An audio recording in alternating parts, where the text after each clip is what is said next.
எந்நாடுடைய சிவனே போற்றி, எந்நாட்டவர்க்கும் இறைவா போற்றி. அண்ணாமலையம் அண்ணா போற்றி, கண்ணாரமுதக் கடலே போற்றி. ஏகம்பத்துரையந்தாய் போற்றி, பாகம் பெண்ணுருவானாய் போற்றி. காவாய் கனகத் திரளே போற்றி, கைலை மலையானே போற்றி போற்றி. சிற்றம்பலம் சிற்றம்பலம். எல்லாம் வல்ல எங்கள் ஏகம்பப் பெருமானுடைய திருவடிகளை நான் மனமொழிமைகளால் உன்னை வணங்கிக் கொள்கின்றேன். அன்பிற்கு மதிப்பிற்குரிய சிவஞான அருள் அறக்கட்டளை நிறுவனர் ஞானமையா அவர்களே, அரங்கத்திலே அமர்ந்திருக்கின்ற சிவனைய செல்வர்களே, தாய்மார்களே, உங்கள் அனைவருடைய மனங்கனிந்த வணக்கம்.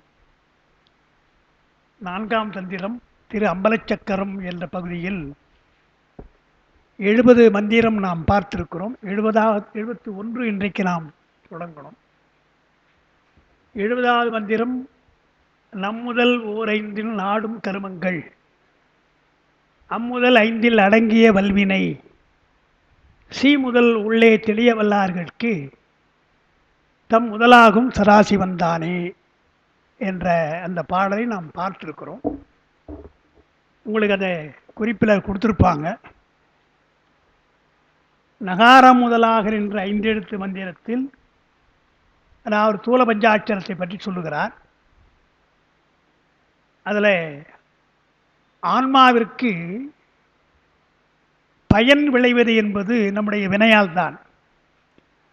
அது இன்பமாக இருக்கலாம், துன்பமாக இருக்கலாம். இன்பமோ துன்பமோ உலகப் பொருள்கள் மூலமாக நமக்கு வருகிறது.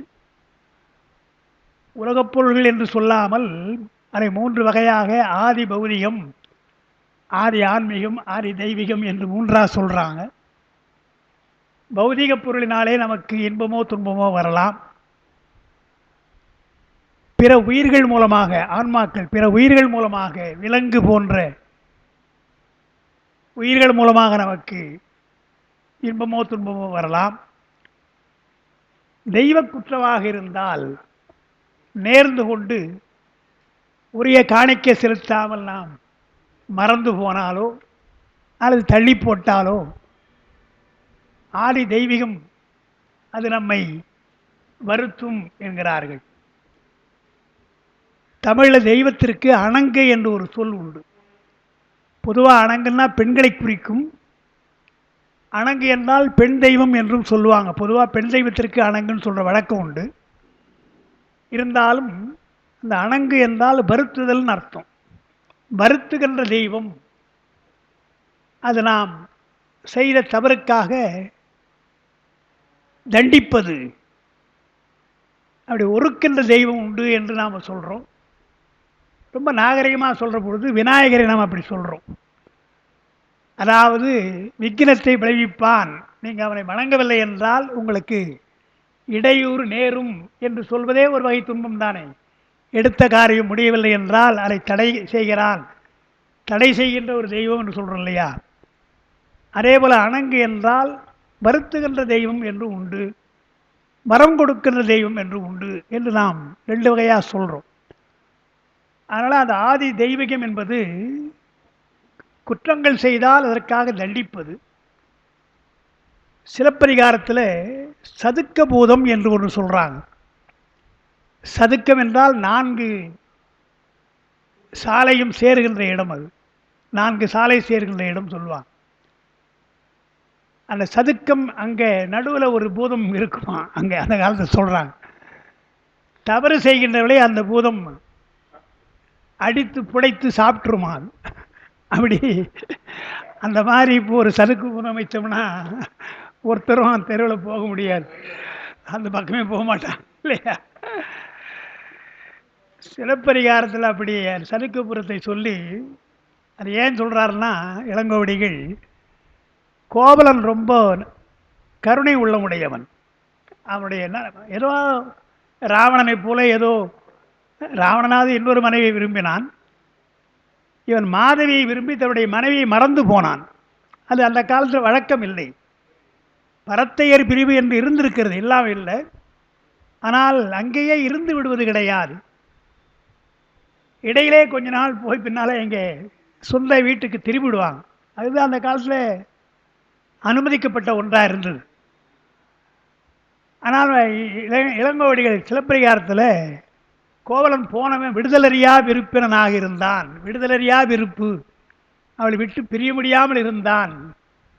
அது மட்டுமல்ல, மாதவிக்கு ஒரு குழந்தை வேற பிறக்கிறது, பெண் குழந்தை பிறக்கிறது என்றெல்லாம் பார்க்கிறோம்.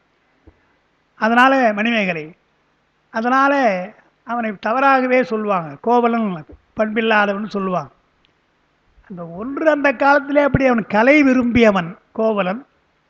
ஆடல் பாடல் விருப்பம் இருந்ததுனாலே ஆடல் பாடல் செய்த மாணவியும் விரும்பினான். அதுவும் கூட மாணவி ஏலம் போகிறதுக்காக வைத்திருக்கிறார். அதாவது அரசாங்கத்தினுடைய அரண்மனை அவையிலே வந்து மேடையில் ஆடுகிறாள். மாதினுடைய தாய் சித்ராபதி, அவளுடைய நோக்கம் என்ன என்றால், இளம் பெண்ணாக இருக்கிற தன்னுடைய பெண்ணை அரண்மனையிலே எப்படியாவது சேர்த்து விட வேண்டும். அந்தப்புற பெண்ணாக, ஏன்னா இளைமாதர் குலம், எனவே அந்தப்புறத்து ஒரு பெண்ணாக சோழன் ஏற்றுக்கொண்டால் நல்லது என்றுதான் அந்த சோழனுடைய அவையிலே நடனம் ஆடச் சொல்லுகிறாள். அவள் ஆடுகிறாள், 11 ஆடல் ஆடுகிறாள்னா வருது அரங்கேற்று காதையில். ஆனால் அரசன் கலையை மட்டும் ரசித்தான், ரொம்ப நல்லா இருக்குன்னு சொல்லிட்டு பரிசு கொடுத்துட்டு போயிட்டான், தலைக்கோல் என்ற பரிசு கொடுத்துட்டு போயிட்டான். அப்போ இவருடைய எண்ணம் நிறைவேறலை. அந்த புறத்துக்கு போகிற அரண்மனையில் இருக்கலாம் இல்லையா, அந்த வாழ்க்கை தன்னுடைய மகளுக்கு இல்லை என்று ஏங்குகிறாள். அதனால் அவள் என்ன செய்கிறாள், அதே மேடையிலேயே அவள் போட்டுக்கொண்டிருந்த ஒரு மாலை, தலைக்கோல் பட்டம் என்பது அவருடைய பட்டம். அந்த மாலையை யார் வாங்குகிறார்களோ அந்த மாலையை வாங்கினால் மாதவியும் சொந்தம் என்று ஏலம் போடுறான். ஏலம் போடுகிற பொழுது அந்த ஏலத்துக்கு நிறைய பேர் விரும்புகிறாங்க. ஆனால் அதிக விலை கொடுத்து கோவலன் வாங்குகிறான். அதனால் அங்கே அவகிட்ட போயிட்டான்லாம் வரலாறு இப்படி வருது. அது இதெல்லாம் வரலாற்றில் கோவலன் பற்றி சொல்கிறது. ஆனால் அவன் எவ்வளோ நல்லவன்றதுக்கு தான் ஒரு மாடல மறையோன் என்ற ஒரு மறையவன் பேசுகிறான். மதுரைக்கு போகிற பொழுது இடையில் சந்திக்கிறான் அந்த மாடல மறையோன்.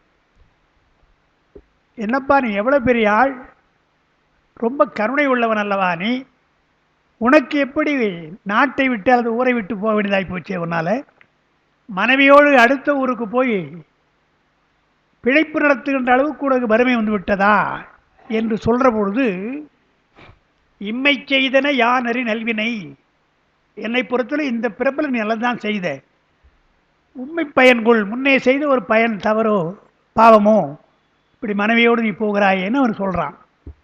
சொல்லுகிற பொழுது ஒரு வார்த்தை சொல்கிறான், நீ எவ்வளவு கருணை உள்ளவன்றதுக்கு சதுக்குபுரத்தை மேற்கோள் காட்டுறான். பொய் சான்று சொல்லி, பொய் சாட்சி சொல்லி ஒருவன் வருகிறான். அவனை கொன்று சாப்பிடுவதற்காக அந்த சதுக்குபுரம் அவனை பிடிச்சுடுது. பொய் சாட்சி சொன்னவன் ஒரே மகன், அந்த தாய்க்கு ஒரே மகன். அவன் அந்த தாய் அழறான், ஒரு மகன் நான் விட்டுடு என்று சதுக்குபுரம் சொல்கிற பொழுது, தவறு செய்திருக்கிறான் பொய் சாட்சி, நான் விடமாட்டேன் என்று அடித்து புடைத்து சாப்பிடும், அதுக்காக கையில் பிடிச்சிட்டு இருக்குது. அப்போ இதை கேள்விப்பட்டு கோவலன் வருகிறான். கோவலன் வந்து என்ன சொல்கிறான், நான் என்ன எடுத்துக்க, அந்த அவனை விட்டுடு, ஒரு மகன் தாய் அழறா, என்னால் பார்க்க முடியல, என்னுடைய உயிரை தருகிறேன், என்ன எடுத்துக்க, அவனை விட்டுடு என்று சதுக்குபுரத்தை கேட்கிறான் கோவலன். அப்போ ஒரு வார்த்தை இந்த பூதம் சொல்லுது, நரகன் உயிருக்கு நல்லுயிர் கொண்டு பரகதி இழக்கும் பண்பு இங்கு இல்லை. நீ சொல்லலாம்ப்பா, எடுத்துக்கன்னு சொல்லலாம், நீ நல்லவன், நல் உயிர், இவன் நரகன், தவறு செய்தவன். தவறு செய்வதற்காக ஒரு நல்லவனுடைய உயிரை நான் கொண்டால் எனக்கு பரகதி கிடையாது, எனக்கு தண்டனை வந்துடும்.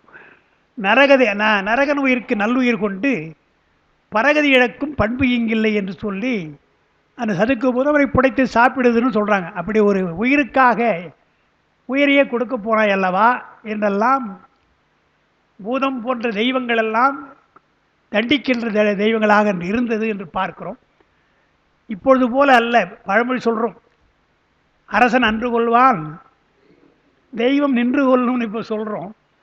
ஆனால் அந்த காலத்தில் தெய்வமும் அன்றே கொல்லும் தான், அன்றைக்கே அந்த தண்டனை கொடுத்துரும் என்று தான் இது போல் சறுக்கு பூதெல்லாம் நிறைய இருந்து இன்னும் பல வரலாறுகள் நமக்கு சொல்லுவாங்க. அதனால் இந்த 3 வகையிலே ஆதி பௌதிகம், ஆதி தெய்வீகம், ஆதி ஆன்மீகம் என்ற 3 வகையிலே நமக்கு இன்ப துன்பம் வரலாம். அதான் வினை என்றார். இங்கே அம்முதல் ஐந்தில் அடங்கிய வல்வினை என்றார் இல்லையா? வினை காரணமாக ஆன்மாக்களுக்கெல்லாம் இன்பமோ துன்பமோ வரும். அந்த நா மா என்பது பாச எழுத்துன்னு சொல்லுவாங்க. அது இல்லாமல் அம்முதல் உள்ளே தெளிய வல்லார், நா மா என்ற அந்த பாச எடுத்தோடு சொன்னால் அது ஸ்தூல பஞ்சாட்சரம். அதை நீக்கி நா மா என்பதை நீக்கி 3 எழுத்து தானே, 3 எழுத்தினாலே சொன்னால் அது முத்தி பஞ்சாட்சரம்.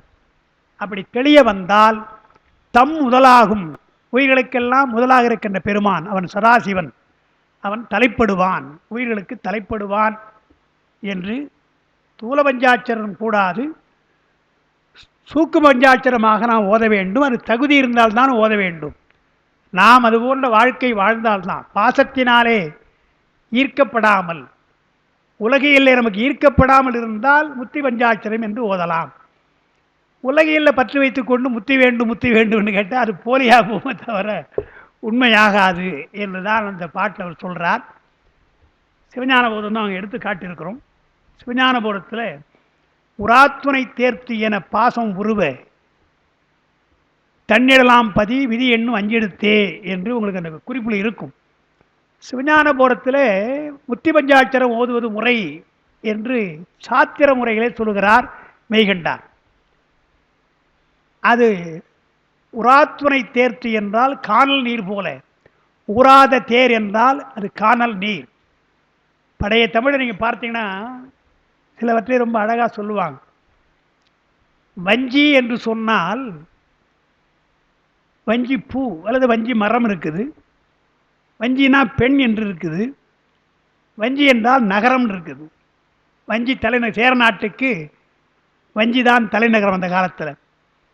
அப்போ வஞ்சி என்றால் பூவை குறிக்கும், பூவையை குறிக்கும், நகரத்தை குறிக்கும்னா நகரத்தை குறிப்பதற்கு எப்படி சொல்வது என்பதற்காக என்ன பண்ணுறாங்க, வாடா வஞ்சி அப்படின்றாங்க. வாடா வஞ்சின்னு சொன்னால் பூ என்றால் வாடிவிடும். பூவை பெண்களும் கூட வயசான வாடிடுறாங்க இல்லையா, வாடுது, அதெல்லாம் வாடுதில்ல. ஆனால் அந்த நகரம் வாடாது என்று வாடா வஞ்சி என்று அப்படி சொன்னால் அது வஞ்சி நகரத்தை தான் குறிக்கும். நீங்கள் வாடா வஞ்சி நகரம் சொல்ல வேண்டிய அவசியம் கிடையாது, வாடா வஞ்சின்னா சொன்னால் போதும். அது மாதிரி கேசி என்று ஒரு சொல், திருமால் அந்த கேசி என்ற குதிரை அடைக்கிறான். மா மா என்றால் குதிரை, அந்த குதிரை அடைக்கினான்னு அவங்க வரலாற்றை சொல்கிறாங்க, வைஷ்ணவ வரலாற்று. அதை பரிபாடலில் சொல்கிற பொழுது கேசி என்று சொன்னால் கேசம்னா முடின்னு அர்த்தம், முடியை உடையதாலே கேசி. அது அது வடமொழியில் கேசி கேசம் கேசின்னு வர்றதுனால அது தமிழ்படுத்த வேண்டும் என்று சொல்லி கூந்தல் மா என்று மொழிபெயர்க்கிறாங்க. கேசம்னா கூந்தல், குதிரை மா, எனவே கூந்தல் மா என்று மொழிபெயர்க்கிறாங்க, தமிழில் மொழிபெயர்த்திருக்கிறாங்க. இப்படி நல்ல தமிழில் சொல்ல வேண்டும் என்று சங்க இலக்கியத்தில் இப்படிலாம் சிலவற்றை நாம் சில தொடர்களை நம்ம பார்க்கலாம். கருவறைன்னு இருக்கு இல்லையா, கருவறை என்பதற்கு கர்ப்ப கிரகம் என்று தான் அந்த காலத்தில் சொல்லியிருக்காங்க வடமொழியில். இன்றைக்கும் சொல்கிறோம், நம்ம பேச்சில் கூட சொல்கிறோம், கோயில் கர்ப்ப கிரகம்னு சொல்கிறோம். அந்த கர்ப்ப கிரகம் என்பதற்கு என்ன அழகாக அவங்க என்ன சொல்லியிருக்காங்க என்றால், தமிழில் 10 பாட்டில் வருது, கருவொடு பெயரிய, கருவொடு பெயரிய நிலை. கருவோடு சேர்ந்த ஒரு நிலை என்றால் அறைன்னு அர்த்தம். எனவே கருவறைன்னு சொல்லாமல் கருவொடு பெயரிய நிலை என்று கருவறைக்கு, கர்ப்ப கிரகத்துக்கு கருவறை என்ற வார்த்தையை அப்படி சொல்லி காட்டிருக்கிறார்கள். இதுபோல் நிறைய வார்த்தைகள் நீங்கள் பார்க்கலாம். கம்பராமாயணத்தில் வருது, நரசிங்கம்னு வருது இல்லையா, நரசிங்கத்துக்கு அழகான மொழிபெயர்ப்பாக செய்கிறார், மானுட மடங்கள் என்று சொல்கிறார். மானுட மடங்கள்னா சிங்கம்னு அர்த்தம், நரம் நரன்னா மானிடர்கள், எனவே மானுட மடங்கள் என்று மொழிபெயர்ப்பில் ரொம்ப அழகான மொழிபெயர்ப்பு. அதெல்லாம் நீங்கள் சங்க இலக்கியங்களும் சரி பிற்கால இலக்கியங்களிலும் புலவர்கள் செய்திருக்கிறார்கள் என்று பார்க்கிறோம். அதுபோல் இங்கே உராத்துணை தேர், ஊரா தேர்னார். ஊரா தேர்னா ஊர்ந்து போகணும்ல, ஓடணும், தேர் ஓடணும். ஆனால் காணல் நீரை நாம் பேய்த்தேர் அப்படின்றோம். தமிழில் பேய்த்தேர் என்றால் காணல் நீர். அதை தேர்னு சொன்னதுனால அது ஓடாது, அப்படியே தான் இருக்குது இல்லையா. நிலையாக இருப்பதாலே அது உராத்துணை என்றால் ஊராத, ஊர்ந்து போகாத தேர், எனவே இது காணல் நீர் என்று சொல்கிற வழக்கம். அதை அங்கே சிவஞான போலத்தில் மெய்கண்டார் உராத்துணை தேர்த்து என பாசம் உருவ நாமா என்று நீங்கினால் 5 எழுத்தில் மீதி இருக்கிற ந ம நீனா சி வா ய அந்த 3 எழுத்து தான் இருக்குது. அப்படி சொன்னால் உங்களுக்கு பலன் கிடைக்கும் என்று தான் இங்கே தம்முதலாகும் சதாசிவன் தானே என்று சொல்லியிருக்கிறார். அதுவரை நாம் அன்றைக்கு நாம் பார்த்துருக்கிறோம். இனி இன்றைக்கு உள்ள பாடல் 71வது மந்திரமாக இருக்குது. நவமும் சிவமும் உயிர் பரமாகும், தவம் ஒன்றிலாதன தத்துவம் ஆகும். சிவம் ஒன்றி ஆய்பவர் ஆதரவால் அச்சிவம் என்ப தானாம் எனும் தெளிவுற்றதே. உங்களுக்கு அந்த உங்கள் பக்கம் எனக்கு என்னன்னு தெரியல. 89 சரி, நான் 94 போட்டுருங்க. ஏன்னா அந்த ரைட்டிங்கில் எனக்கு 94ஆம் பக்கம், உங்களுக்கு 81 89ஆம் பக்கம். இந்த நவம் என்பதற்கு புதுமையின் அர்த்தம். அதைத்தான் ஓங்காரத்துக்கு பிரணவம் என்று சொல்கிறோம். பிரணவம் என்றால் புதுமையின் அர்த்தம். ஓங்காரத்திற்கு ஏன் பிரணவம் என்று சொல்லுகிறோம்? ஓங்காரத்திற்காக சொல்கிற பொழுது பல வகையாக சொல்லுவோம். பொதுவாக ஓம்னு சொல்கிறோம். பொதுவாக அதை ஓங்காரம்னு சொல்லலாம். ஓம் என்பதை ஓங்காரம் சொல்லலாம். வேறு சொற்களாக சொல்கிற பொழுது முதல்ல பிரணவம்னு வாங்க. பிரணவம் என்று ஏன் சொல்கிறாங்கன்னா, புதிய புதிய சொற்கள் அதிலிருந்து தான் வரும். ஓம் என்பது ஓசை தானே. அந்த ஓசையிலிருந்து எத்தனையோ சொற்கள் நமக்கு உண்டாகின்றன. அதாவது உயிரெழுத்து 12, மெய்யெழுத்து 18 என்று வைத்து இந்த எழுத்துக்களெல்லாம் கலந்து கலந்து எத்தனையோ ஆயிரக்கணக்கான சொற்கள் வருகின்றது. இன்றைக்கும் வந்து கொண்டிருக்கிறது. இன்றைக்கும் புதிய சொற்கள் நாம் சொல்லிட்டு தான் இருக்கிறோம். எனவே காலம் மாறினாலும் கூட அறிவியலுக்கு ஏற்றாற் போல இப்போ மெடிக்கல் சயின்ஸ் இருக்குது, பொறியியல் இருக்குது, அதுக்கெல்லாம் இப்போ தமிழ்படுத்தி சொல்கிறாங்க இல்லையா? அதுபோல் புதிய புதிய சொற்கள் வருவதாலே அது நவம். நவம் என்றால் புதுமை. புதிய புதிய சொற்களை உண்டாக்குவதாலே ஓங்காரத்தை நம்மு சொன்னால் பிரணவம் என்பார்கள். பிரணவம் என்று சொல்வாங்க. எல்லா சொற்களுக்கும் அது ஆதாரமாக, எல்லா சொற்களுக்கும் ஆதாரமாக இருப்பதாலே அதை தாரகம், தாரக மந்திரம் என்பார்கள். அதனால்தான் தார பஞ்சாட்சரம் ஓங்காரத்தோடு சொன்னால் அதை தார பஞ்சாட்சரம் என்று நாம் சொல்கிற வழக்கம் உண்டு. தாரக பஞ்சாட்சரம் எல்லாவற்றுக்கும் அடிப்படையாக இருப்பதாலே. அப்புறம் சொற்களிலே அது வருவது கிடையாது. ஒரு சொல்லாக அந்த எழுத்து வர்றது கிடையாது. தனியாக ஓம் சொல்கிறோமே தவிர தனியாக அந்த ஓமோடு சேர்த்து சொற்களை நாம் சொல்கிற வழக்கம் கிடையாது. சொற்களை அது பயன்படாததுனால அதை ஊமை எழுத்து, இதுதான் என்ன அர்த்தம்னு தெரியாது. ஓம் என்றால் என்ன அர்த்தம் தெரியாது. ஓசை தான். என்ன மற்ற சொற்களுக்கெல்லாம் அர்த்தம் இருக்குது. ஓங்காரத்திற்கு அர்த்தம் சொல்ல முடியாது. எனவே சொல்லிலே இடம்பெறாததாலே பயிற்சி இல்லை, அதுக்கு பொருளும் இல்லை. அதனால் அதை ஊமை எழுத்து என்று சொல்கிறார். அதுக்கப்புறம் பெருமானை குறிப்பது. பெருமானை குறிப்பதாலே ஓரெழுத்து, ஒருவரை குறிப்பதாலே அது ஓரெழுத்து. ஓங்காரம் என்றால் அது பெருமானை குறிக்கின்ற ஒன்று. நாம் சொல்லியிருக்கிறோம். ஓம் என்று நீங்கள் சொன்னீங்கன்னா அதை சமஷ்டி பிரணவம்னு சொல்லுவாங்க. தொகையாக சொல்கிற, சேர்த்து சொல்வது. ஆ ஊ மா என்று பிரித்தோம்னா வியஷ்டி பிரணவம் என்று சொல்கிறோம். தொகை நிலை, இது பிரிநிலை. பிரிநிலையை சொல்லுகிற பொழுதுதான் ஆ என்றால் பிரம்மன், ஊ என்றால் திருமால், மா என்றால் இம் என்றால் ருத்ரன் என்று நாம் சொல்கிறோம். ஓம் என்று சொல்கிற பொழுது அங்கே சொல்கிறது கிடையாது.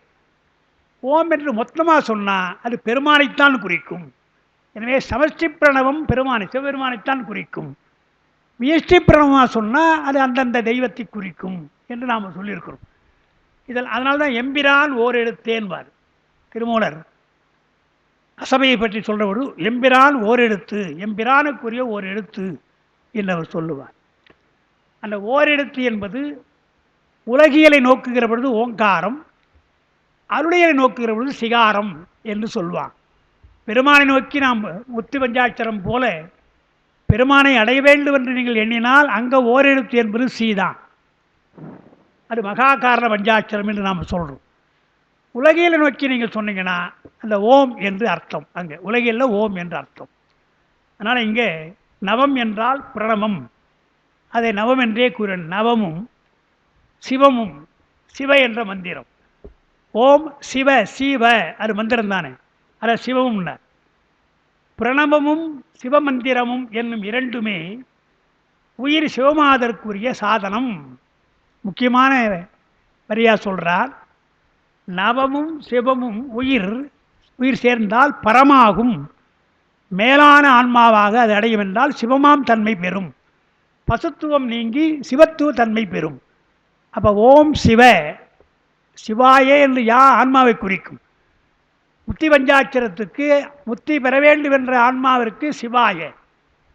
ஆனால் அந்த யா என்பதையும் மறந்து, நான் என்பதை மறந்து பெருமானை எண்ணுகிற பொழுது ஓம் சிவ என்று எண்ணினால் அதுதான் பரம். சிவத்துவத்தை அடைவதற்கு அதுதான். பசுத்துவத்தை நீங்கி சிவத்துவம் அடைய வேண்டும் என்று சொன்னால் நவமும் சிவமும் உயிர், அது பரமாகும். உயிர் சிவமாதற்குரிய சிறந்த சாதனம். அவற்றோடே நில்லாமல் பிறவற்றோடும் பொருந்தி நிற்பதையெல்லாம் கருவிக்கூட்டத்துள்ளே நிறுத்துவன. சிவ என்பதோடு இல்லாமல் யா என்று சேர்ந்தால் அங்கே ஆன்மா இருக்கிறது. இன்னும் நா என்று சேர்ந்தால் கண்மம் மாயை இருக்கிறது. மா என்றால் ஆணவம் இருக்கிறது. எனவே அந்த எழுத்துக்கெல்லாம் சேர்ந்தீங்கன்னா உங்களை மீண்டும் கருவிக்குள்ளே கொண்டு போய் விடுகிறது. ஆன்மாவை உலகிலுக்கு கொண்டு சென்று மாயை கண்மம் ஆணவம் இது விடாத நிலையிலே அந்த மந்திரம் இருக்கும். எனவே அந்த மந்திரத்திலிருந்து நாம் விலக வேண்டும் என்றுதான் சொல்றேன். சிவத்தோடு ஒன்றிய நிலையில் எல்லாவற்றையும் காண்கின்ற அனுபூதி செல்வர்களும் தமக்கு தாம் சிவமாய் நிற்கும் தெளிவு உண்டானது அச்சிவமந்திரத்தால் என்றே ஆர்வத்துடன் கூறுவார்கள். எனக்கு தெளிவு வந்தது என்று எப்போ தெரியும் என்றால், இந்த யா என்பதை சேர்த்து சொன்னாலும் கூட தெளிவு இல்லை. யா என்பதையும் மறந்தால், அதாவது நான் என்பதை மறந்தால், அந்த நான் போனால்னு சொல்கிறாங்க இல்லையா, அதுபோல் நான் என்பது போனால் நம்மை மறந்து போகிறோம். நம்மை மறந்தால் சிவமாக மாறிவிடுகிறோம். எனவே யா என்பது இருக்கின்றவர்கள் கூட நமக்கு சிவமாம் தன்மை இல்லை. இந்த யா நீங்கினால் சிவமாம் தன்மை, அதுதான் தெளிவாக சிவத்தோடு ஒன்றிய நிலையில் எல்லாவற்றையும் காண்கின்ற அனுபூதி செல்வர்கள். அவங்கெல்லாம் அனுபூதியில் இருக்கின்றவர்கள். அவர்கள் சிவமாயாய் நிற்கின்றார்கள். நாங்கள்லாம் சிவமையாக நிற்கிறோம் என்று எண்ணுவார்கள். அப்புறம் சிவம் என்ற வார்த்தை இங்கே இருக்கு இல்லையா, முதல்ல நவம் சிவம், மூணாவது வார்த்தையில் மூணாவது எல்லே சிவம் இருக்குது. ரெண்டு சொல் சிவம் சிவம் இருக்குது. முதலதும் இறுதியதும் அதன் மந்திரத்தின் மேல் நின்றன. சிவம் என்பது சிவ மந்திரம்னு வச்சுக்கணும். சிவம் என்ற பொருளை குறிக்கல. சிவம் என்பது மந்திரத்தை குறிக்குது. சிவம் என்பது பொருளை குறிக்கலாங்க. நவமும் சிவமும் என்றால் சிவம் என்பது மந்திரம். சிவம் ஒன்றி ஆய்பவர், அதுவும் சிவமந்திரம்னா. சிவமந்திரம் என்றால் அது சிவ என்பதுதான் சிவமந்திரம். நவமும் சிவம் என்றதனால் ஓம் சிவ என்றல் குறித்தது. நவம் என்றால் பிரணவம், சிவ என்று சொன்னால் சிவ, ஓம் சிவ. ஆனால் ஓம் சிவ என்ற மந்திரத்தை இங்கே சொல்லுகிறார் என்று பார்க்கிறோம். எப்பொழுதுமே மந்திரத்தை சொல்கிற பொழுது வெளிப்படையாக சொல்வது கிடையாது. குறிப்பாக புரிகின்றபடி சொல்ல முடியாது. குறிப்பாக சொன்னால் அதை புரிந்து கொள்ளலாம் என்றுதான் நவமும் சிவமும் என்றார். ஓம் சிவ என்பதற்கு நவமும் சிவமும் என்று சொன்னார். அதனால் சிவம் என்பது குறித்த, ஓம் சிவ என்பது குறித்தாயிற்று. ஈற்றில் மகரத்தை கூட்டி ஓம் சிவம் என்றலும் பொருந்துவதால் சிவ என்னாது சிவம் என்பதனால் பெறப்படுகின்றன. பாட்டில் சிவம் தான் கொடுக்கிறார், சிவ என்று சொல்லாமல் சிவம் சொல்கிறார். அது ஏன் அப்படி சொல்லுகிறார் என்றால், மந்திர நூல்படி ஒரு மந்திரம் மகாரத்தில் முடியணும், இம் என்பதில் முடியணும். அது மந்திர விதி. எதுவாக இருந்தாலும் இம் என்பதில் முடியணும். அப்போ சிவ என்பது இம்ல முடியல, எனவே சிவம் என்று வைக்கணும். அதனால்தான் நமச்சிவாய என்பதும் ஒரு வடிவம்தான், நமச்சிவாயம் என்பதும் வடிவம்தான். ஆனால் அப்பர் பெருமான் நமச்சிவாயம் சொல்ல வல்லோம் அப்படின்னார். நமச்சிவாய நற்றுடையாவது நமச்சிவாயன்னு பாடினவர் தான். ஆனால் உச்சரிக்கிற பொழுது மகாரத்தை சேர்த்து உச்சரிக்க வேண்டும் அல்லவா, எனவே நமச்சிவாயம் சொல்ல வல்லோம் என்று. அதனால தான் இப்போ பெயர் வைக்கிற பொழுது கூட சில பேர் நமச்சிவாயம் என்று பேர் வச்சுக்குவாங்க, நமச்சிவாயன்னு வைக்க மாட்டாங்க. நமச்சிவாயம் என்று பேர் வச்சுக்குவோம். நான் எனக்கு என்னுடைய நண்பர்கள் சில பேர் அப்படி இருக்கிறாங்க, பார்க்கலாம். ஏன் காஞ்சிபுரத்தில் நீங்கள் பார்த்தீங்கன்னா இந்த நமச்சிவைன்னு ஒரு டயர் கம்பெனி. நான் சின்ன பிள்ளைங்க நான் முருகடாய்ஸ் பக்கத்தில் பார்க்கறது. நான் இன்னைக்கு அவரை பார்த்தேன், ஒரு நாள் பார்த்து இருக்கிறார். அது நமச்சினே சொல்லுவாங்க. அவர் அந்த காலத்தில் நமச்சிவாயின்னு ஒரு டயர் வச்சுருந்தார் அவர். அப்படியா? அதான் இருக்கலாம். அதான். ஆமாம் ஆமாம். இல்லை, அப்பா கூட்டின்னு சொல்லியிருப்பாங்க. தள்ளி இல்லை, மகரத்தை தள்ளக்கூடாது, கூட்டணும். அதை நாம அங்கே நீக்கலாம் முதல்ல. அதை அங்கே சொல்கிறா இல்லையா, உயிர் பரமாகும்னு சொல்கிற பொழுது நாம என்பதை நீக்கினால் சிவாயன் வருது. இங்கே சொல்கிற பொழுது மகாரம் என்பது அந்த அந்த நாம அல்ல, வெறும் மகரம் என்றால் ஓங்காரத்தில் ஓயும் பொருள் இல்லையா, அந்த இம். அது எல்லாம் அந்த ஓ தான் எழுத்தே. ஒரு எழுத்துன்னா ஓ தான். ஓ என்று சொல்லி முடியறதுக்காக மகரம் போடுறோம் இல்லையா, அது மந்திர நூல் விதி. எனவே ஓம்னு சொல்கிறோம். அந்த மெய்யெழுத்து நமக்கு கணக்கு கிடையாது, எம் என்பது கணக்கு கிடையாது. அந்த மாதிரி தான் இங்கே சொல்கிறார். ஈற்றில் மகாரத்தை கூட்டினால் ஓம் சிவ என்பது ஓம் சிவம் என்று வரும் என்று பொருந்துவதால் சிவ என்று சொல்லாமல் சிவம் என்றே இங்கே சொன்னார். சிவம் என்பதானாம் என்று சொன்ன என்ப தானாம்னார். அப்புறம் ஒன்று இல்லாதன என்பது பிறவற்றோடும் கூடிவிட்டலை குறித்தது. அதனால் இங்கு நகார மகரங்களை அன்றி யகாரமும் விளக்கப்பட்டது. நாம சிவ தவிர வேறு எழுத்தே கூடாதுன்ட்டார். பிரணவம் இருக்கணும், சிவ என்ற மந்திரம் இருக்கணும், மற்ற எதுவும் இருக்கக்கூடாது என்றதாலே நாமா எப்படி நீங்கியதோ அதே போல யா என்பதும் நீங்கும். யா என்பது நீங்கும், அதை சொல்றார். அப்ப யாவும் நீங்கினால்தான் சிவ என்பது வரும். யகாரமும் விளக்கப்பட்டது. என்றால் யா என்பது இருந்தால் ஆன்மாவுடைய இயல்பு இருந்து கொண்டே இருக்கும். எனவே ஆன்மா அருளோடு போக வேண்டும் அல்லவா, வாவோடு அது பொருந்த வேண்டும் அல்லவா என்பதனால யா என்பது நீங்கினால் அது நீக்கப்பட்டாலும் கூட அதையும் நாம் தெரிந்துக்கணும். நாமா என்பதை நாம் நீக்கிறோம், ஆன்மாவிலிருந்து அதை நீக்கி விடுகிறோம். அந்த பொருள் என்றைக்கு அழியாது, ஆணவம் என்றைக்கு அழியாது, கண்மம் மாயை என்று அழியாது, அது வேறு விஷயம். இங்கே நமக்கு ஆன்மாவிலே பொருந்துகிற பொழுது மாயை உடம்பு போல மாயை நமக்கு பொருந்துகிறது, இதுவும் போய்விடும். கண்மம் வினை, நாம் செய்கிற உடம்பால் செய்கின்ற வினை, மனத்தால் செய்கிற வினை, மொழியால் செய்கிற வினை, அதுவும் போய்விடும். அப்போ இவையெல்லாம் ஆன்மா விட்டு நீங்குவது. ஆன்மா யாதானே அது இருக்குது இல்லையா, அது எங்கே போகிறது? ஆன்மா எங்கும் போகாது. அது எங்கே போகவென்றால் ஒன்று பாசத்தோடு போயிருக்கணும், அல்லது அருளோடு போகணும். பாசம் நீங்கியாச்சு. நாமா என்பதை நீங்கினால் இந்த பக்கத்தில் இருப்பது சீவாதான். எனவே அந்த வகாரத்துக்குள்ளே போகணுன்றால் அருளோடு சேரும். ஆன்மா என்பது பாசத்தோடு இருந்து பழகிய ஆன்மா, அதை விட்டு நீங்கினால் அந்த அருளோடு சேர்கின்ற பொழுது சீவா என்பதோடு சேரும். அப்போ யா என்பது எங்கே இருக்குன்னா வாக்குள்ளே இருக்குது. சீவா யா எங்கே போய் நீங்கின்னு சொல்லக்கூடாது. நாமா வேண்டுமானா ஆன்மா விட்டு நீங்கின்னு சொல்லலாம். யா என்பது நீங்குவது கிடையாது. வா என்று அருள், இது பாசத்தோடு இருந்தது, இப்போ பாசத்தை விட்டு அருளோடு இருக்கிறது என்று பார்க்க. அதான். அப்புறம் தானாம், தாம் தானாம் என பொருள் தந்தல். சரி, ஆற்றலால் தான்னா சிவம், தானாதல். அந்த சிவம் என்பது தானாம் இருக்கிற தான் என்பது சிவத்தை கொள்றான். ஈற்றடி முதலில் சிவத்தால் என்னும் ஒரு இலக்கணம்.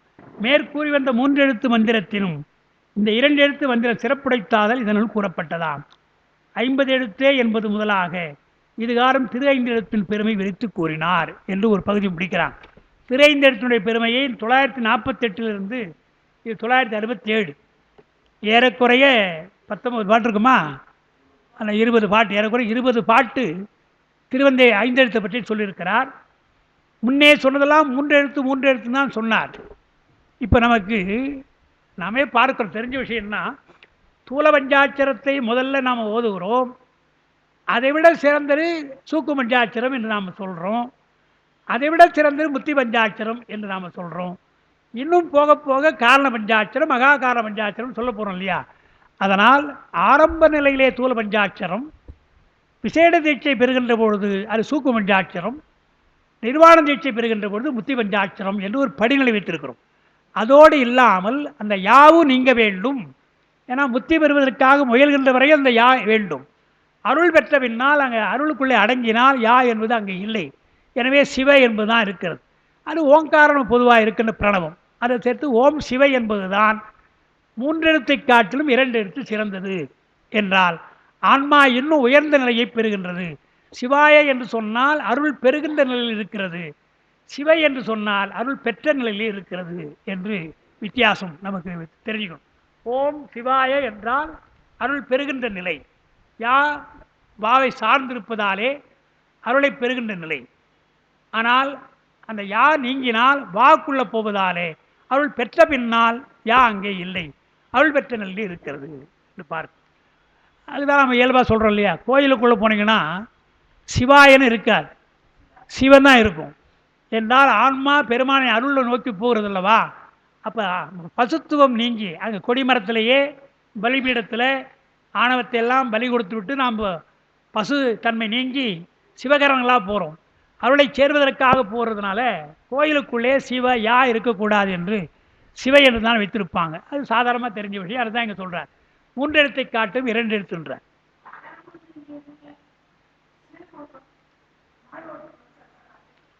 நாயோட்ட மந்திரம் என்னன்னு கேட்குறீங்களா? அது இன்னொரு விஷயம் வந்து, அதாவது சி என்பதற்கு நாயோட்ட மந்திரன்றாங்க.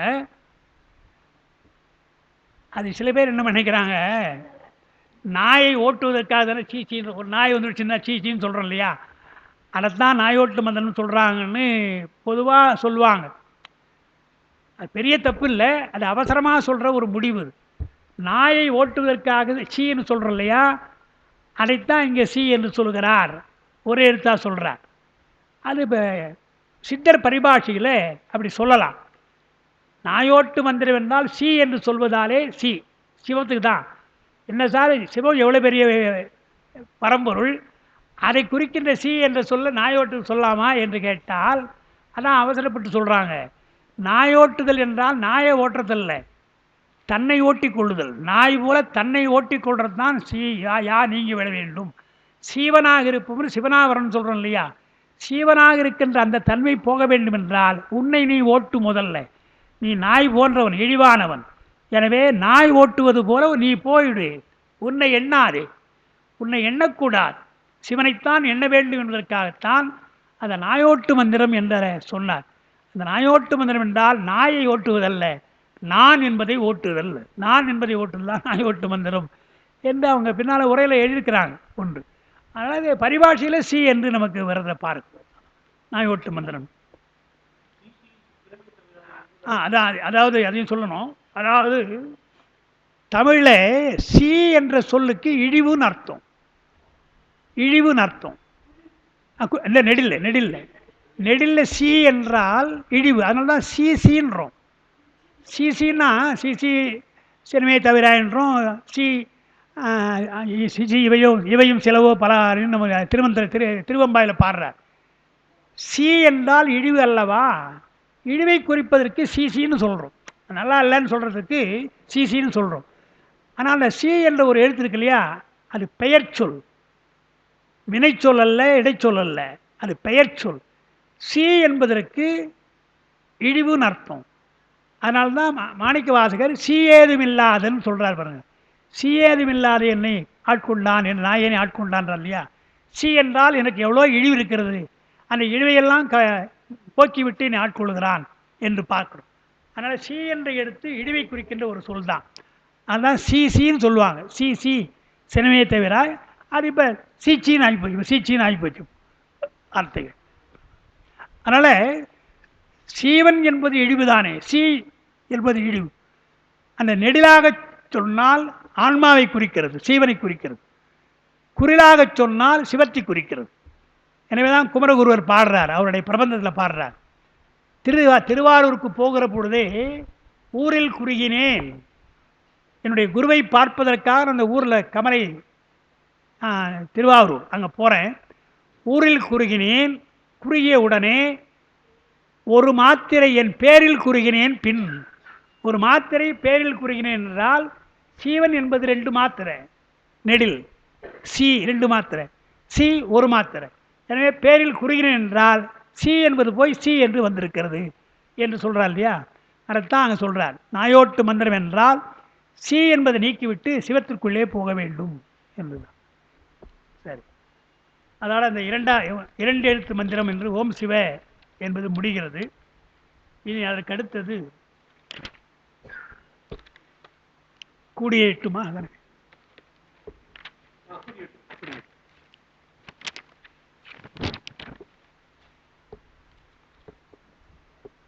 கூடிய எட்டும் இரண்டும் குவிந்து அறி நாடிய நந்தியை ஞானத்துள்ளே வைத்து ஆடி ஐவரும் அங்கு உறவு ஆவார்கள் தேடியதனை தெளிந்து அறிகிறேன்.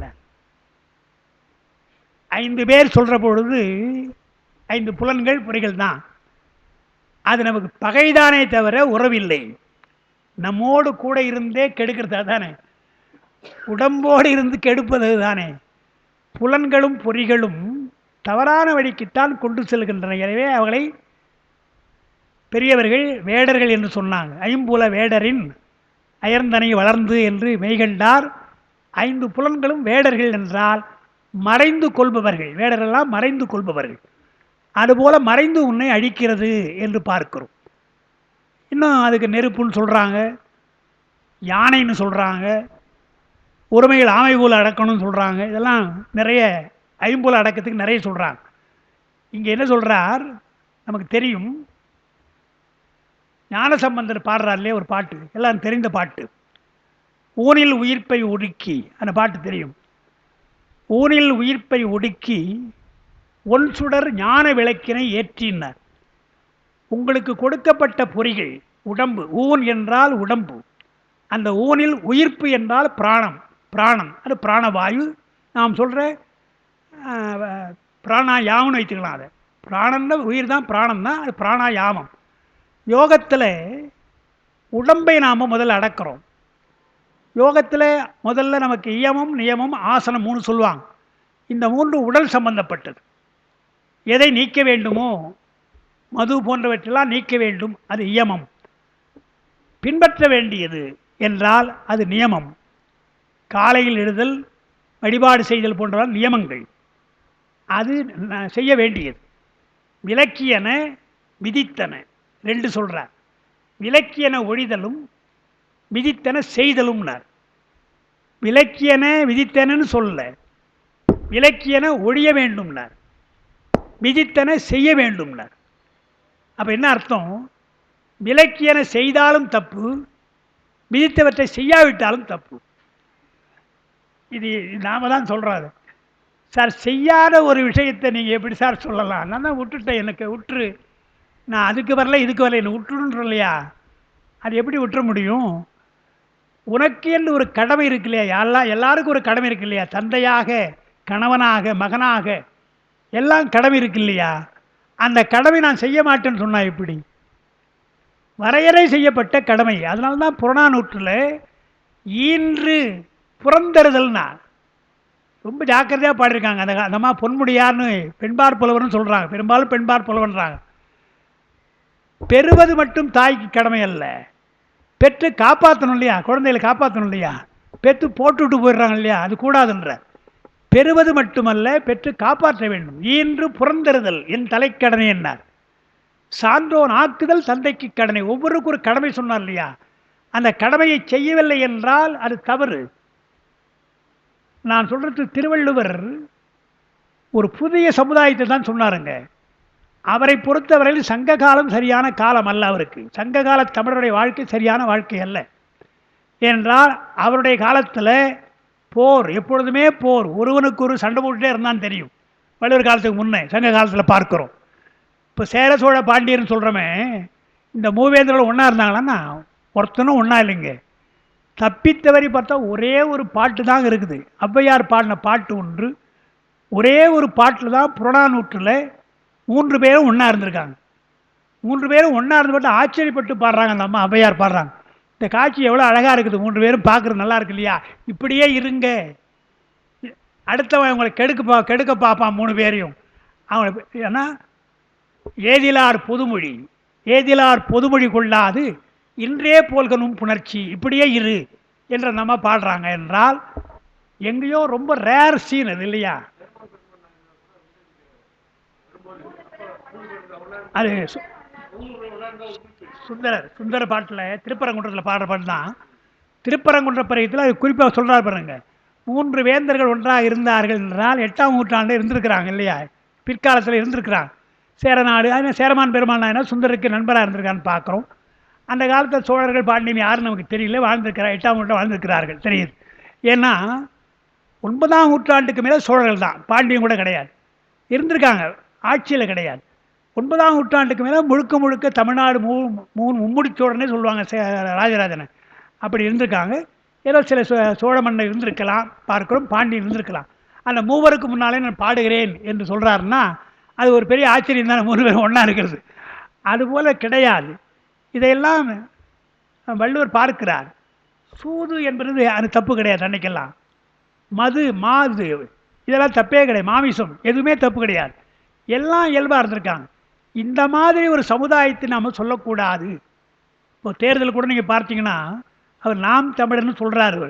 அவர் பாவம் கற்றுன்னு கத்துறாரு, என்ன ஆக போகுது நமக்கு தெரியல. என்ன சொல்கிறாரு, இதெல்லாம் இல்லாத ஒரு நாடு நான் வைக்கிறேன்றார். முடியுமா முடியாத வேறு விஷயம். ஆனால் இன்றைக்கு அது தவறுன்னு சொல்லி தான் சொல்கிறாங்களே, பார்க்குறோம் இல்லையா, இன்றைக்கி தெரியுது இல்லையா, மதுவினாலே எவ்வளோ தொல்லை நமக்கு தெரியுது, பார்க்குறோம். அதை போக்குவதற்கு எந்த அரசும் ஒருத்தம் கூட வாய் விட மாட்டேன்றான். நான் மதுவிலக்கை கொண்டு வரேன்னு ஒருத்தம் கூட சும்மா கூட சொல்ல மாட்டேன்றான். ஆமாம், ஐயா ஐயா சொல்கிற மாதிரி மாங்கரம் இருக்கட்டும், மாங்கரம் இருக்கட்டும், ஃபேக்ட்ரி அவங்க தானே வச்சுருக்காங்க, அதை எப்படி அவங்க மூட முடியும்? இதெல்லாம் நடைமுறையில் பார்க்குறோம். அதனால் அவர் என்ன செய்தார், வள்ளுவர் இந்த சமுதாயத்தை இப்படி விடக்கூடாது என்று தான் அவர் மாற்றினார். அங்கே சொல்கிற மது கூடாதுன்னார், மாது கூடாதுன்னார், முறையான காதல் இல்லை என்றால் கூடாதுன்னார், மாமிசம் கூடாதுன்னார், சூது கூடாதுன்னார். அரசனுக்கு எதெல்லாம் உண்டோ, இப்போ தருமன் போய் சூதாடினான்னு சொல்கிறாங்க இல்லையா பாரதத்தில், அது என்ன சமாதானம் சொல்கிறாங்க தெரியுமா, கேட்பாங்க, ஏன் இவர் தான் தர்மராஜாவாச்சே, இவர் போய் சூதாடலாமா, ஆடி எல்லாத்தையும் தூக்கலாமா என்று கேட்குறாங்க இன்றைக்கி. அந்த காலத்தில் ஒரு அரசன் சூதாட வா என்று சொன்னால் போகணும், நான் வரமாட்டேன்னு சொல்லக்கூடாது. ஒரு அரசன் சொல்கிறான்னா போய் தான் ஆகணும். அது ஒரு போர், மோது போர் போல் இது ஒரு சூது போர் என்று சொல்கிறாங்க. அதனால தர்மன் என்ன பண்ணான், வேறு வழி கிடையாது, அதுக்காக ஒத்துக்கிட்டான். அவனுக்கு விருப்பம் கிடையாது, ஒரு துரியோதனம் கூப்பிட்றான் என்று அதை ஏற்றுக்கொண்டான்னு நம்ம ஒரு சமாதானம் சொல்கிறோம். இதுவா அது ஆமாம், அது சூது, அது ஏன் சொல்கிறார், ஆமாம் நீங்கள் சொல்கிற ரைட் தான். அதாவது அரசர்களுக்கு சூது என்று சொன்னால் மறைந்து கொள்வது தானே, மறைந்து ஆடுறது தானே, என்ன சீட்டு வந்ததுன்னு தெரியாது, என்ன தெரியலையா.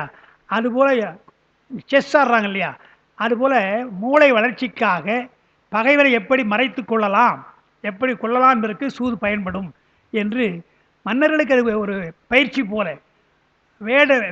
இது காட்டுக்கு போகிறாங்க இல்லையா, வேட்டையாடுறாங்க, அதான் ஈட்டி எறிகிறாங்க, அம்பு எறிகிறாங்க இல்லையா, இதெல்லாம் போர்க்களத்துக்கு பயன்படும் என்று அரசனுக்கு சும்மா இருக்கிற பொழுது எல்லாம் பயிற்சியாக இருந்தால் அது போர்க்கால பயிற்சி போல என்று அவர் மாபாடித்தில் அவர் எழுதுகிறார். அதில் சூது சொல்கிறார், அது மறைந்து அடுத்தவனுக்கு தெரியாமல் வெல்லுவது என்பது சூது, அதுக்கு பயன்படும் என்று சொல்கிறார். அது அரசர்களுக்கு தேவையாக இருக்குது, அந்த காலத்தில் அரசர்களுக்கு தேவையாக இருந்து பார்க்குறோம்.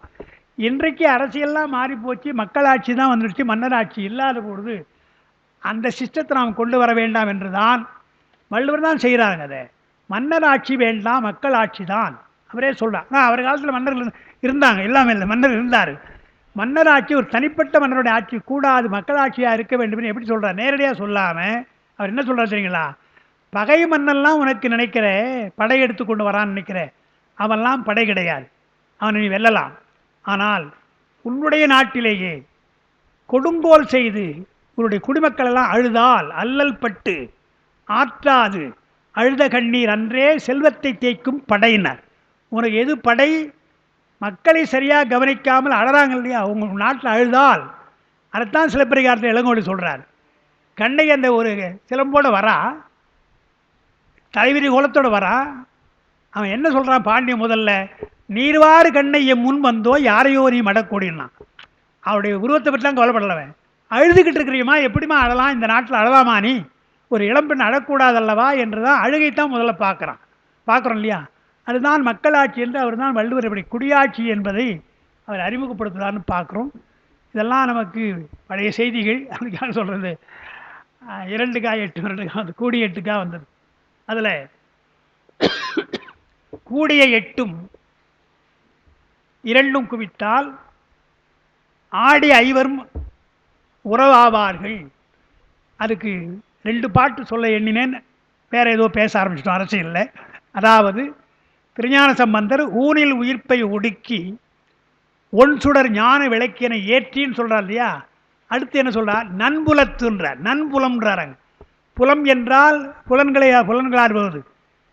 யோகத்திலே போய் நீங்கள் செய்தால் புலன்கள் ஒன்று ஒன்றும் பண்ணாது, இன்னும் அடைக்கிற நீ 5 புலன்களை அடக்குவதாலே அவையெல்லாம் நன்புலனாக மாறி யாரை காட்டுவென்றால் புறப்பொருளை காட்டாது, அகப்பொருளை காட்டும். உள்ளே இருக்கிற இறைவனை காட்டும் அல்லவா.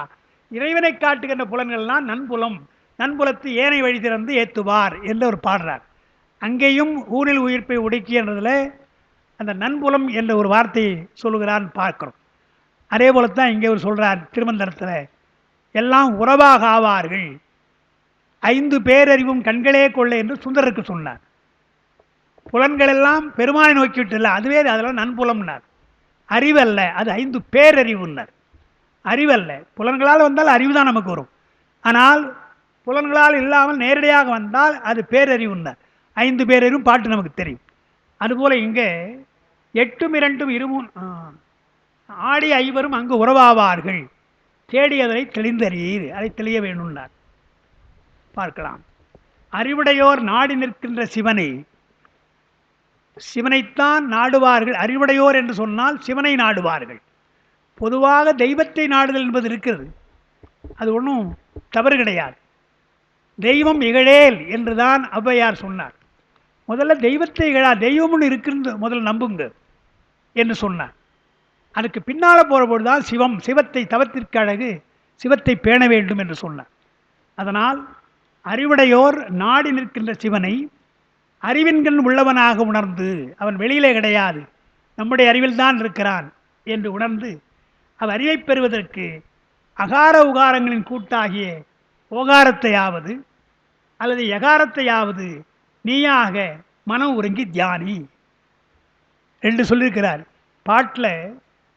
கூடிய 8ம் 2ம் குவிந்து அறியணும் இல்லையா, பாட்டு அப்போ விளக்கியிருப்பாங்க பின்னால். 8ம் 2ம் 10 நமக்கு தெரியும். 10 என்றால் தமிழில் யா, ஆன்மாவை குறிக்கும். அதாங்க சொல்கிறார், கூடிய 8ம் 2ம் குவிந்து அறியினார். யா என்ற ஆன்மாவை, நம்முடைய ஆன்மாவை நாமே தியானிக்கணுன்றான். எப்படி பிராணாயாமம் செய்கிற யோகம் இருக்கல்லவா, அது பிரணவ யோகம் என்பது போல ஆன்மாவையே நம்முடைய ஆன்மாவே என்றோம் இல்லையா, நம்முடைய ஆன்மாவே எண்ணி தியானித்தால் அது ஆன்ம யோகம் என்று சொல்கிறாங்க. அதான் கூடிய 8ம் 2 என்றால் 10 குவிந்து அறி என்றால் ஒருமையோடு நான் யார், என் உள்ளமார், ஞானமார் என்று கேட்குறார் இல்லையா. அதெல்லாம் தன்னை சுய சோதனை செய்வது. காந்தியடிகள் சத்திய சோதனை என்று சொன்னார். சுயசரிதில் தன்னையே சோதித்து கொண்டான்னு பார்க்குறோம் இல்லையா. அதுதான் மாணிக்க வாசகர் நானார் என் ஞானமார் உள்ளமார் என்று கேட்கிறார் இல்லையா. அப்படி முதல்ல தியானிக்கணும். யா என்பதை தியானிக்கணும்னார். நாங்கள் எழுதியிருக்கிறேன், ஓங்காரத்தை தியானிக்கணும் அல்லது கூட்டாகி 8 2 10 அது யா, அந்த யகாரத்தையாவது அதை நீயாக மனம் உறங்கி தியானிக்க வேண்டும். நான் யார், ஆன்மா என்பது யார் என்று தியானிக்கணும். இதுதான் நமக்கு பெரிய பிரச்சனை. அப்படி தியானிக்கிற பொழுது நான் யார் என்ற கேள்விக்கு என்ன பதில், சரியான பதில் நமக்கு தெரியல. யோகத்தில் என்றும் சரி, கேட்டால் நம்மளால் பதில் சொல்ல முடியுதா? நான் யாருன்னு கேட்டால் நாம் என்ன சொல்கிறோம்? இப்போ உங்களை கேட்குறோம், நீங்களே என்ன கேட்குறீங்கன்னா நான் யாருன்னா என்ன பண்ணலாம்? ஒன்று பெயரை சொல்லலாம், தெரியலப்பான்னு சொல்ல வேண்டியதுதான் இல்லையா. கடைசியாக தெரியலன்னு சொல்ல போகிறோம். பெயரை சொல்லலாம், இல்லை எங்கள் அப்பா பேரை சொல்லி அவருக்கு நான் மகன்னு சொல்லலாம், இல்லை இப்போ திருமந்தம் நடத்துகிற ஆசிரியன்னு சொல்லலாம். எல்லாம் எதை சொன்னாலும் நான் அல்ல. கிளாஸ் முடிஞ்சு போனால் நான் முடிச்சுட்டு வீட்டுக்கு போக போகிறேன். அங்கே போனால் என்னுடைய மனைவிக்கு கணவன், குழந்தைகள்லாம் தந்தை. உரு மாறிக்கொண்டே இருக்கணும். அப்போ நான் யார்? பெயர் நான் அல்ல, உடம்பு நான் அல்ல, நான் செய்கிற தொழில் நான் அல்ல, உறவு நான் அல்ல, மற்றவருக்கெல்லாம் உறவு நான் அல்ல என்றால் யார் என்ற ஒரு கேள்வி வருது இல்லையா. அதைத்தான் சொன்னார்.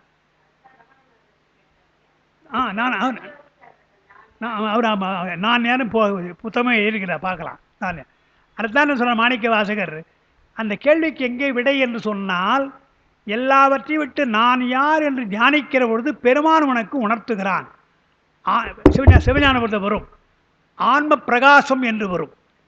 ஆன்ம பிரகாசம் என்று சொன்னால் ரெண்டு அர்த்தம். ஆன்மாவுடைய இயல்பு என்று ஒரு அர்த்தம், அப்புறம் ஆன்ம அறிவுன்னு ஒரு அர்த்தம். ஆன்மாவுடைய இயல்பு என்ன? அறிவு. அறிவாக இருக்கிறாய் அல்லவா? விவாதத்தில் சொல்லுவோம். உயிர் எது என்று கேட்டால் தேகம் அல்ல, சூக்கும தேகம் அல்ல, பிராணவாயு அல்ல, ஐம்பொறி அல்ல என்று படிக்கிறோம் இல்லையா? 3ஆம் 4ஆம் சூத்திரத்தில் சிவஞானபுரத்தில். அல்ல அல்லன்னு ஒதுக்கிறோம் இல்லையா? அல்ல அல்ல என்று ஒதுக்கிட்டு நிற்குது இல்லையா? அதுதான் நீ என்று நாம் சொல்கிறோம். இதெல்லாம் அல்ல அல்லன்னு சொல்கிறோம் இல்லையா? அல்ல அல்ல என்று சொல்கிற யார்? அதுதான் நீ, அதுதான் ஆன்மா என்று நாம் அங்கே பதில் சொல்கிறோம். அதைத்தான் இங்கே என்ன சொல்கிறாங்க? இறைவன் அதை சொல்லுகிற பொழுது, ஆன்மாவை காட்டுகிற பொழுது, உனக்கு சுதந்திரம் கிடையாது, எனக்கு நீ அடிமை என்று பெருமான் சொல்லுகிறான். அந்த அடிமை ஏற்றுக்கொண்டால்தான் நான் யார் என்பதை உணர முடியும். அதைத்தான் நானார், என் உள்ளமார், ஞானங்களார். சும்மா சொல்ல, வானோர் பிரான் என்னை ஆண்டிலனேல், என்னை ஆளவில்லை என்றால் இதுக்கு பதில் கிடையாது என்று சொல்கிறார் இல்லையா? அர்த்தங்க சொல்கிறார். யோகத்தில் நீங்கள் நீ என்று தியானிக்க வேண்டும்ல. அப்புறம் அங்கனம் தியானித்தால் இதுகாறு உன்னோடு மாறுபட்டு போராடி வந்த பஞ்சேந்திரியங்களும், ஏன்னா இந்திரியங்கள் நாம் அல்ல, அதாவது 5 பொறிகள் நாம் அல்ல, நல்லா நமக்கு தெரிகிறது. பஞ்சேந்திரியங்களும் உன் பயத்தனவாய் உனக்கு துணை செய்து நிற்கும். நம்மளால் இப்போ அப்படி இல்லையே, நாம் அதன் வழியில் தான் போகிறோம். கண் போன போக்கிலே கால் போகலான்னு சினிமாவில் பாடுற மாதிரி, கண் எப்படி போதோ அப்படி தானே போகுது, காது எப்படி போதோ போகிறோம் இல்லையா? அப்போ அதுதானே நம்ம எடுத்துகிட்டு போகுது. அது அல்லன்றா, உனக்கு கட்டுப்படும்ன்ற, உனக்கு கட்டுப்படும். பஞ்சேந்திரியங்களும் உன் பயத்தனவாய் உனக்கு துணை செய்து நிற்கும். ஆதலால் அது இந்திரியங்களை வயப்படுத்த நீ தேடிக்கொண்டிருந்த வழியை இவ்வாறு தெளிந்து அறிக. நீ உன்னையே தியானித்து இதுதான் வழி என்று நீ தெளிய வேண்டும்னார். அந்த 8 அது உங்களுக்கு தெரிஞ்சது எழுதியிருக்கிறேன். 8 என்றால் எண்ணின் வடிவம் ஆ, 2 என்றால் எண்ணின் வடிவம் ஊ. ஆதலால் குறிப்பு மொழியாக குழுக்குறியாக அதை சொல்லுகிறார். இவ்விரண்டும் கூடினால் ஓகாரம் என்பது விளங்கும். கூடிய ஆ ஊ என்றால் ஓகாரம், ஆ ஊ என்றால் ஓகாரம், 8 2 என்றால் எகரம். அந்த ரெண்டையும் சொல்கிறார். கூடிய 8ம் 2ம் குவிந்தறின்றதுனால அந்த முதலடியில் 2ஐயும் சொல்கிறார். ஓகாரம் ஓங்காரத்தையும் சொல்கிறார். பிரணவத்தை தியானிக்கலாம் அல்லது யகாரத்தை தியானிக்கலாம் என்று திருவாசகத்தில் இதே விஷயம்தான் வருது இல்லையா? ஏன்னா இது கொஞ்சம் பின்னால் ஒரு நூற்றாண்டு முன்னே தெரிஞ்ச பாட்டு அது. அந்த பட்டிமண்டபம், அந்த ஒரு பாட்டு தான் வித்தியாசமாக மாணிக்கவாசகர் பாடியிருக்கிறார். நம்ம சொல்கிற வழக்கம் அதெல்லாம் புலம்புறார், பெருமானை வேண்டார். இங்கே என்ன சொல்கிறார்? கட்டறுத்து என ஆண்ட அடியாரோடு யாவரும் காணவே, திருநீரிட்டு அடியாரோடு யாவரும் காணவே பட்டிமண்டபம் ஏற்றினை சொல்லிட்டு 8னோடு 2ம் அறியேனையே என்று ஒரு வார்த்தை சொல்கிறார்.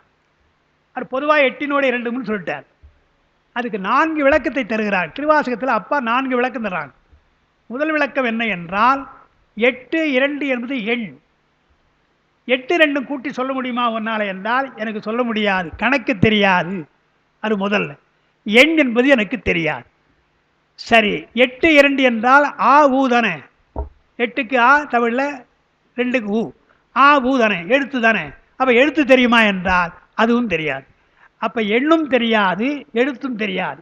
இது முதல்ல நாம் தெரிந்து கொள்ள வேண்டிய பொருள். 8ம் 2ம் அறியேனையே என்றால் 8 2 சேர்த்து சொன்னால் 10. அந்த 8 2ம் சேர்த்து சொல்ல முடியல, கூட்டல் தெரியாது எனக்கு, கணக்கு கூட்டல் தெரியாது. அப்போ கணக்கில் வீக்கு முடிஞ்சு போச்சு.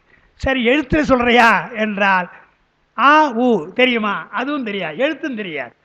அப்போ எண்ணும் தெரியாது, எழுத்தும் தெரியாது, அறிவிலி நான் என்று முதல் பொருள். அதுக்கப்புறம் தான் 3வது பொருளாக சொல்கிற பொருள் தான் இங்கே திருவந்தரத்தில் சொல்கிற பொருள். 8ம் 2ம் சேர்த்தால் 10. 10 என்றால் யா, ஆன்மா. ஆன்மா எது என்று எனக்கு தெரியாது.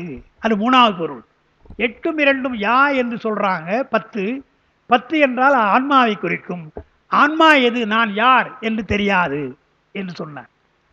அடுத்தது இன்னொன்று சொல்கிறாங்க. 4வது பொருள் என்ன என்றால், இந்த 8 2 ஆவு சொல்கிறோம் இல்லையா?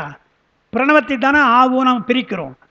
பிரித்து தான் இந்த ஆன்மாவிற்கு எழுத்துக்கள் உதவுகின்றன. எப்படி உதவுதுன்னு சொன்னால், இப்போ நாம் படிக்கிறோம். இப்போ படித்தோம், கூடிய எட்டும் இரண்டும் குவிந்தரின்னு ஒரு பாட்டை படிச்சிட்டோம். இது எப்படி நமக்கு உள்ள போகுதுன்னா, கு டி யா ஏ இட் என்று ஒவ்வொரு இடத்தான் போகுது உள்ள. ஆனால் வேகமாக படிக்கிறதுனால, படிக்க தெரிஞ்சதால வேகமாக உள்ளே போயிடுது. அதனால் என்ன சொல்கிறாங்க, ஆரம்பத்தில் எப்படி என்றால் ஒவ்வொரு எழுத்தை தானே சொல்லி கொடுக்குறாங்க குழந்தைகளுக்கெல்லாம். சொல்லு ஈ சொல்லுன்னு சொல்கிறோம் இல்லையா? அதே போல் பெருமான் என்ன பண்ணுறான், உயிருக்கு அறிவிக்கின்றான். அறிவிக்கிற பொழுது ஒவ்வொரு எழுத்தை தான் அறிவிக்கிறான். அது வேகமாக புரிஞ்சுக்கிறோம். நாம் ஆரம்ப காலத்தை ஒன்று ஒன்றா புரிஞ்சுக்கணும் இல்லையா? அவன் என்ன பண்ணான்னா, ஆன்மாவை அறிவிப்பதற்காக முதல்ல ஆவு என்று அறிவிப்படுத்துகிறான். முதல்ல ஆவு தெரிஞ்சுக்க, எண் என்று தெரிஞ்சுக்க, எழுத்துன்னு தெரிஞ்சுக்க, ரெண்டும் தெரிஞ்சாச்சு. அப்புறம் ஆன்மா சொல்லணும் இல்லையா? ஆன்மா யா 10. அதுக்கு ஆவு என்றால் ஓங்காரம். ஓங்காரத்தின் வழியாகத்தான் உனக்கு எல்லா பொருளையும் நான் விளக்குகிறேன். அதான் ஓம் சிறப்பு. ஆ ஊ மா என்பதாலே எழுத்தெழுத்தாகத்தானே சொல்கிறோம். எல்லா எழுத்துக்களும் ஓங்காரத்தானே வருது. எனவே உய்ய என் உள்ளத்துள் ஓங்காரமாய் நின்றன்னு சொன்னார். ஓங்காரமாய் இருந்து அறிவிக்கிறான். பெருமான் அறிவிப்பது ஓங்காரமாய் இருந்து அறிவிக்கிறான் என்றால் எழுத்தெழுத்தாக அறிவிக்கிறான். அதனால் பிரணவ ரூபமாக ஆன்மா இருக்கிறது. ஆவு மா என்பது போல பிரணவ ரூபமாக ஆன்மா இருக்கிறது என்பதை புரிந்து கொண்டால் பிரணவத்தின் மூலமாக நமக்கு எல்லா பொருளையும் பெருமான் அறிவிக்கிறான். அது எனக்கு தெரியவில்லையே என்று 4வது பொருளாக எட்டும் இரண்டும் அறியேனையே என்பதற்கு சொல்கிறாங்க. அதே அர்த்தம் தான் இங்கே வைத்துக்கொள்ளும். அது இங்கே விளக்கமாக இங்கே சொல்லியிருக்கிறார். கூடிய எட்டும் இரண்டும் குவிந்தறினார். இனி இது எட்டும் இரண்டும் கூடிய வழியாவது 10 ஆதலின் 10 வடிவம் யகரம் என்னும் பொருள்படும் சொன்ன விஷயத்தை எழுதுறான். ஆகவே ஆன்மா தன்னை அசுத்த தத்துவங்களினின்றும் வேறாக காணுதற்கு தன்னை பிரணவ வடிவாக வேணும், திரு ஐந்தெழுத்தில் யகார வடிவாகணும் உணரல் வேண்டும் என்பது இதனால் உணரப்பட்டது. எப்படி நம்மை உணர வேண்டும் என்பதற்கு ஒரு வழி சொல்றார். அசுத்த தத்துவங்கள் எது எதுன்னு தெரியும். காலம், நியதி, கலைவித்தை, அராகம் அசுத்த தத்துவம் தான். மனம், புத்தி, அகங்காரம் என்ற பிரகிருதி அதுவும் அசுத்த தத்துவங்கள் தான். இவைகளிலிருந்து நான் வேறுபடுகிறேன். ஆன்மா வேறு தான், தத்துவம் அல்ல. நாம் தத்துவ கூட்டம் நாம் அல்ல. எனவே அதிலிருந்து நாம் வேறுபடுகிறோம். அப்போ என்ன பண்ணணும்? வேறுபடுவதற்காக அசுத்த தத்துவம் வேறாக காண்பதற்கு என்ன செய்யணுமா? தன்னை பிரணவ வடிவாக ஆ ஊ மா என்ற ஓங்காரம், ஓங்காரத்தின் மூலமாக நான் எல்லாவற்றையும் அறிகிறேன் என்று தத்துவங்களாக இருக்கிற பொருள்களை விட்டுடணும். காலம், நியதி, கலையெல்லாம் தத்துவங்கள், பொருள்கள். அந்த பொருள் தத்துவங்களை நீங்கி சொல்லுலகத்துக்கு வரணும். சொல்லுலகத்துக்கு ஓங்காரம் வரும் இல்லையா? சொல்லுலகத்தை சொன்னால்தான் நாம் புரிந்து கொள்கிறோம். சொல் இல்லை என்றால் நம்மாலே புரிந்து கொள்ள முடியாது. இந்த ஆன்மாவிற்கு அதுதான் இயல்பு என்று முதல்ல உணர வேண்டும். அப்போ என்ன ஆகிறது? அசுத்தத்துவங்களை நீங்கிட்டு பிரணவ வடிவாக நாம் எண்ணினோம் என்று சொன்னால் அது சுத்தமாயை. சுத்தமாய வடிவோடு நாம் சேர்றோம். அசுத்த தத்துவத்தை விட்டுட்டோம், சுத்த தத்துவத்தை வந்துட்டோம், சொல் உலகத்துக்கு வந்துட்டோம். வடிவாக வேணும். அப்புறம் திரு ஐந்தெழுத்துல யகாரம்னார். திரு ஐந்தெழுத்து யகாரம் நாங்கள் பாருங்க, பாட்டில் விட தான் வருது. கூடியேட்டும் குவிந்தறி ஞானத்துள்ளே வைத்துள்ளார். அதாவது திரு ஐந்தெழுத்துல யா இருக்கிறது, தூல பஞ்சாட்சரத்திலும் யா இருக்கிறது, சூக்குமத்திலும் இருக்கிறது, முத்தி பஞ்சாட்சரம் இருக்குது இல்லையா? இந்த மூன்றுக்கு என்ன வித்தியாசம் என்றால், நமச்சிவாய் என்ற தூல பஞ்சாட்சரம் உலகியலுக்காக, அந்த யா என்பது உலகியலை கடந்தது, உலகில நீங்காது. சிவாய நம என்று சொல்ல அந்த யா இருக்கு இல்லையா, அது உலகத்தையும் விரும்புகிறது, பெருமானையும் விரும்புகிறது. அது இன்னும் முன்னேறல. யாதான், ஆனால் அது இன்னும் முன்னேறல. சிவாய என்று முத்தி பஞ்சாட்சிக்கு சொன்னீங்கன்னா உலகத்தை விட்டாச்சு, பெருமானையே நாடுகிறது. எனவே சிறந்த யகாரம் என்று உலகத்தை நாடுகின்ற ஆன்மாவாக உன்னை எண்ணாமல் ஓங்காரப் பொருளாக இருக்கின்ற பெருமானை எண்ணுகிற பொழுது நாமும் ஓங்கார பொருள் அல்லவா என்று எண்ணி சிவனை எண்ணினால் சுத்த தத்துவத்திற்கு வந்துட்டீங்க. சொற்களில் எல்லா சொற்களையும் விட்டு ஓங்காரத்துக்கு தான் வந்திருக்கீங்க. ஓங்காரத்திற்கு பொருள் எது என்றால் சிவம் அல்லவா? எனவே யகாரமாக, சிவத்துவமாக, பசுத்துவமாக எண்ணாமல் நான் சிவனை அடைகின்ற ஒன்றாக இருக்கிறேன் என்று யகாரமாக நீங்கள் தியானிக்கலாம். அதான் வடிவாக வேணும், திரு ஐந்தெழுத்தில் யகார வடிவாக வேணும் உணரல் வேண்டும் என்பது இதனால் கூறப்பட்டதுன்றாங்க. அப்போ யா என்பதை தூல பஞ்சாட்சரம், சூக்கு பஞ்சாட்சரம் அந்த இரண்டை விட முத்தி பஞ்சாட்சரத்தில் இருக்கின்ற யா சிறந்தது, அந்த ஆன்மா சிறந்தது என்று பார்க்கும். எட்டினோடு இரண்டும் அறியேனையே என திருவாசகத்தோடு இங்கே நினைக்கத்தக்கது. தேடியது என்றால் தேடப்பட்டது. பாட்டில் அரியீர் உயர்த்தற்கண்ணு பால் வழி, அது இலக்கணம் சொல்றாங்க. திரு அம்பல சக்கரத்தில் அமைந்த மந்திரங்களுள் திரு ஐந்தெழுத்தின் சிறப்பினை பல்லாற்றானும் வலியுறுத்தி ஓதிய பின் இது முதலாக பிறவற்றின் சிறப்பையும் வலியுறுத்துகிறார். திரு அம்பல சக்கரத்தில் 5 எழுத்துடைய பெருமையெல்லாம் சொன்னார். இனி மற்ற எழுத்துக்கள்லாம் இருக்கு இல்லையா, அந்த எழுத்துக்களையும் சொல்ல வேண்டும் என்றுதான் பின்னாலே வற்புறுத்துகிறார் என்று பார்க்கிறோம். சரி, அதோட அந்த 72வது பாடல் நமக்கு முடிகிறது. 73வது பாடலை நம்ம இடைவெளிக்கு பின்னாலே நான் சிந்திக்கலாம். அதான் தத்துவங்களை நீங்கள் உணர்ந்துட்டா தத்துவ சுத்தி தானே. நாம் அல்ல தத்துவம் என்று உணர்ந்தால் தத்துவ சுத்தி தான். தத்துவ, அதாவது முதல்ல தத்துவ ரூபம்ன்றாங்க. அது என்னென்னு நாம் தெரிஞ்சு, நிலம் நீர் தீ காற்றுன்னு எண்ணிக்கிறோம், அது தெரியுது. தத்துவ தரிசனம்ன்ற பொழுது அவையெல்லாம் சடப்பொருள், நாம் சித்துப்பொருள் என்று அதை அது சரியாக உண்மை இயல்பு என்ன தெரிஞ்சுக்கிறோம். அது தத்துவ தரிசனம். உண்மை இயல்பு தெரிஞ்சவெல்லாம் விட்டுறோம். நம்ம வேண்டாம்ப்பா, நெருப்பு சுடும் அல்லவா என்று விட்டுறோம். அது தத்துவ சுத்தி அப்படி சொல்கிறோம்.